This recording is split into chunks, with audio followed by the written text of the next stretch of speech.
খতিয়ান চলমান যার ছক। চলমান যার ছক মানে হচ্ছে আধুনিক, এর আরেকটা নাম হচ্ছে আধুনিক। এই খতিয়ানের বিশেষত্ব হচ্ছে এর কলাম সংখ্যা থাকে 60টা। কলামগুলো সম্পর্কে আমরা জেনে, তারিখের কলামে তারিখ লিখব, বিবরণের কলামে আমরা বিবরণটা লিখব, যে বিবরণের বিপরীতে হচ্ছে আমার লেনদেন হয়েছে সেটা। জাবেদা পৃষ্ঠা হচ্ছে এই খতিয়ানের লেনদেনটা জাবেদার কোন পৃষ্ঠা থেকে আসছে সেটা এখানে লিখতে হয়।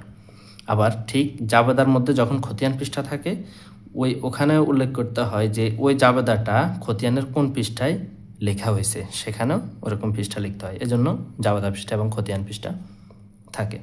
আর ডেবিট টাকা তো আমরা ডেবিট হলে ডেবিট টাকায় লিখবো, ক্রেডিট হলে ক্রেডিট টাকায় লিখবো। আর যেই ঘরে যেই কলামে হচ্ছে আমার উদ্বৃত্তটা যায় সেই কলাম আমরা লিখবো। ডিফারেন্টটা হচ্ছে এখানে টিচকে আমরা কি করছি, এদিক ওদিক যোগ বিয়োগ করে ব্যালেন্স সিডি এবং ব্যালেন্স বিডি বের করা লাগে, কিন্তু এই চলমান যার ছকে হচ্ছে সেটা করা লাগে না। এখানে প্রত্যেক লেনদেনের সাথে সাথে এই যে জ্যার বা উদ্বৃত্ত বের হয়ে যায়, যোগ বিয়োগ এখানে অটো হয়ে যাবে, অটো হয়ে এখানে উদ্বৃত্ত বের হয়ে যাবে এবং ক্লোজ করার প্রয়োজন হবে না। শেষ মুহূর্তে যায় যে জ্যারটা থাকবে সেটাই হচ্ছে তোমার জ্যার বা উদ্বৃত্ত। ক্লিয়ার? একদম ইজি।